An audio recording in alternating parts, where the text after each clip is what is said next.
Hello everyone, मैं हूं आपका दोस्त निशांत और ज्ञान सफारी में आपका स्वागत है। कोरोना वायरस की वजह से दुनिया का हर देश लॉकडाउन से गुजर रहा है। हर जगह पर जो भी गवर्नमेंट वहां पर हैं उन्होंने अपने देश में लॉकडाउन कर रखा है और हम भी अपने देश में देख सकते हैं लास्ट कुछ समय से लॉकडाउन चल ही रहा है। लेकिन वहीं पर एक देश ऐसा भी है जिसने इसके अपोजिट स्ट्रेटेजी अपनाई है। उस देश का नाम है स्वीडन। जी हाँ, 10 मिलियन पॉपुलेशन के साथ इस देश ने ऐसी कोई स्ट्रेटेजी नहीं अपनाई कि लोग अपने घरों में बंद रहें। अपोजिट इसके उन्होंने तो और कहा है कि आप और ज़्यादा बाहर निकलें, लोगों से मिलें, बट कुछ रिस्ट्रिक्शंस के साथ। तो उनकी जो 7 स्टेप स्ट्रेटेजी है उसको आज हम इस वीडियो में जानेंगे। तो इनका जो स्टेप 1 है वो है लॉन्ग टर्म स्ट्रेटेजी को लेकर। लॉन्ग टर्म स्ट्रेटेजी का मतलब इनका ये था कि हम किसी भी ऐसी स्ट्रेटेजी को अपनाएं जो कि हम लंबे समय तक लेकर चल सकें। क्योंकि लॉकडाउन के बारे में आप भी जानते हैं कि कोई भी गवर्नमेंट ऐसा नहीं कर सकती कि 1 साल या 2 साल के लिए लॉकडाउन ही कर दे। इससे बहुत बड़ा इम्पैक्ट पड़ेगा इकोनॉमी पर भी, और देश जितने साल उसने प्रोग्रेस की है वो सभी कुछ ही समय में सब बेकार हो जाएगी। इसलिए उनका कहना ये था कि हम लॉकडाउन जैसी कोई भी कंडीशन को शॉर्ट टर्म वाली स्ट्रेटेजी लेकर नहीं चल सकते, इसलिए हम अपने यहाँ लॉकडाउन नहीं करेंगे। अब क्योंकि लॉकडाउन नहीं करेंगे, लोग बाहर निकलेंगे, तो उसी के लिए उनकी जो दूसरी स्ट्रेटेजी है वो है हार्ड इम्यूनिटी।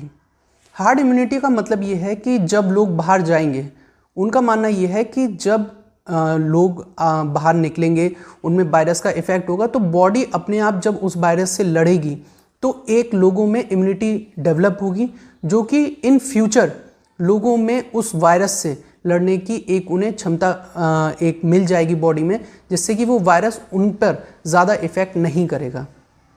और जिसकी वजह से जो जैसे कि फिर नॉर्मल कोल्ड या फ्लू जैसे जो लक्षण होते हैं, फिर ये वायरस की वजह से भी जो लक्षण आया करेंगे वो नॉर्मल कोल्ड और फ्लू की तरह ही होंगे, जो कि ज़्यादा चिंताजनक वाली बात वो उस देश के लिए और लोगों के लिए नहीं होगी।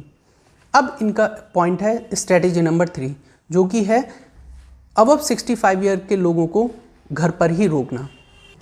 इस पॉइंट को लेकर इनका मानना ये है कि जो भी रिसर्च सामने आई कि जिनकी इम्यूनिटी वीक होती है उन्हें ये वायरस ज़्यादा इफ़ेक्ट कर सकता है। तो माना गया कि 65 ईयर के अबव एज वालों को ज़्यादा इफ़ेक्ट कर सकता है। तो उन्होंने कहा कि आप लोग जो 65 साल से ऊपर के हैं वो लोग अपने घर पर ही रहें, वो बाहर ना निकलें, और जो 65 साल से कम के लोग हैं वो बाहर निकलें, जिससे कि वो वायरस उनको अटैक करे और उनके अंदर एक हार्ड इम्यूनिटी बन सके। उनके अंदर इम्यूनिटी बन जाएगी जब पूरा जो इन्वायरमेंट है उस तरीके का हो जाएगा कि वो वायरस इतना ज़्यादा वीक हो गया है कि उन पर इफ़ेक्ट नहीं कर रहा है, तब वो जाके लोगों से कहेंगे कि आप भी मतलब जो ज़्यादा एजड हैं वो लोग भी आराम से निकल सकते हैं। फिर उस वायरस का प्रभाव जो है वो इतना ज़्यादा कारगर नहीं होगा। स्ट्रेटेजी में इनका 4th पॉइंट है गैदरिंग को लेकर। जो भी रिसर्च सामने आई कि क्योंकि कम्युनिकेशन आपस में पास होकर फैल सकता है, तो इनका मानना ये था कि आप लोग बाहर तो निकलें लेकिन सोशल डिस्टेंसिंग को मेंटेन ज़रूर करें, जिससे कि आप में अगर हो जाता है तो कोई बात नहीं है, हो गया है तो आप में इम्यूनिटी डेवलप हो जाएगी, लेकिन आप फिर भी कोशिश करें कि आपको बाहर निकलने पर भी हो ना। तो इसलिए सोशल डिस्टेंस मेंटेन करें और कहीं भी 50 से ज़्यादा लोग एक जगह इकट्ठे ना हों। आप रेस्टोरेंट जाएं, कहीं भी जाना चाहते हैं, कहीं घूमना चाहते हैं, ट्रांसपोर्ट यूज़ करना चाहते हैं, कुछ भी करें, बट आप सोशल डिस्टेंसिंग को मेंटेन करते हुए।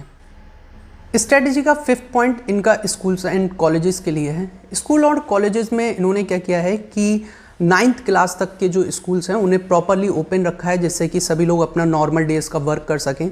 और जो 9th से अबव 10th और जो हायर स्टडीज़ या कॉलेजेस हैं उनको पूरी तरीके से क्लोज़ कर दिया है। किसी भी तरीके की वहाँ पे कोई भी एक्टिविटी नहीं हो रही है, लेकिन 9th क्लास तक के लोगों को, जो स्टूडेंट्स हैं, उनको प्रॉपर स्कूल जाने के लिए मतलब पूरी छूट दी गई है।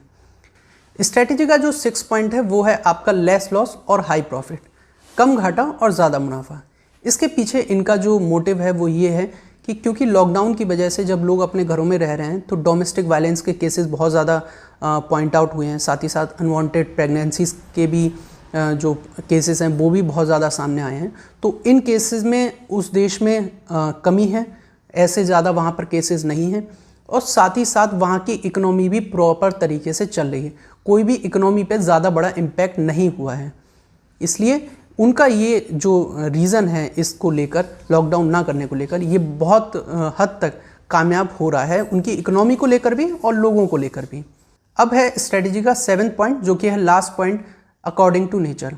इनका मानना ये है, जो भी वहाँ पर साइंटिस्ट या जो भी महामारी को रोकने के लिए लोग काम कर रहे हैं, उनका मानना ये है कि हम क्योंकि एक अदृश्य चीज़ से लड़ाई कर रहे हैं, तो इसलिए हम अकॉर्डिंग टू नेचर अपने शरीर को, अपने नेचर को, अपने बॉडी के नेचर को डेवलप कर लें, जिससे कि वो इतना ज़्यादा इम्पैक्ट हमारी बॉडी पे ना कर पाए। क्योंकि वो कोई ऐसा पर्सन नहीं है जिसके खिलाफ हम कोई हथियार और कुछ यूज़ कर लें। हाँ, जब वैक्सीन आ जाएगी तब हम उसका यूज़ कर सकते हैं, बट जब तक वैक्सीन नहीं आ रही है तब तक तो हमें कुछ इस तरीके का प्रिकॉशन या इस तरीके का कुछ करना होगा कि हम सर्वाइव कर सकें। तो इसलिए जो पुराने टाइम के जो फॉर्मूला होता था कि आप अपने शरीर को अकॉर्डिंग टू नेचर के, एनवायरनमेंट के ढाल लें, वही इन्होंने अपने यहाँ पर कोरोना वायरस के लिए अपनाया है। इन 7 स्टेप स्ट्रेटजी से स्वीडन में बहुत ज़्यादा फ़ायदा हुआ है। स्वीडन देश को, वहाँ की इकनॉमी तो अच्छी चली रही है, साथ ही साथ लोगों में इम्यूनिटी भी डेवलप हो गई है, क्योंकि हॉस्पिटल में नर्सेज, डॉक्टर्स, इन सब में देखा गया है कि वहाँ पर अब इस वायरस के अगेंस्ट में इम्यूनिटी डेवलप हो चुकी है, तो वहाँ पर इतना ज़्यादा इम्पैक्ट अब देखने को नहीं मिल रहा है, जिसकी वजह से रिसेंट जो भी डेज़ हो रहे हैं उनमें जो न्यू केसेस फाउंड होते हैं उनमें कमी देखने को मिली है।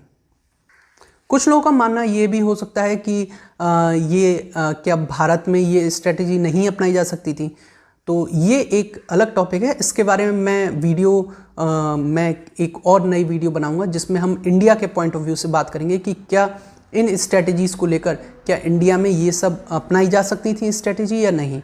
तो उम्मीद करता हूँ कि मेरे द्वारा दी गई जानकारी आपको अच्छी लगी होगी और साथ ही साथ स्वीडन की ये स्ट्रेटजी आपको भी पसंद आई होगी।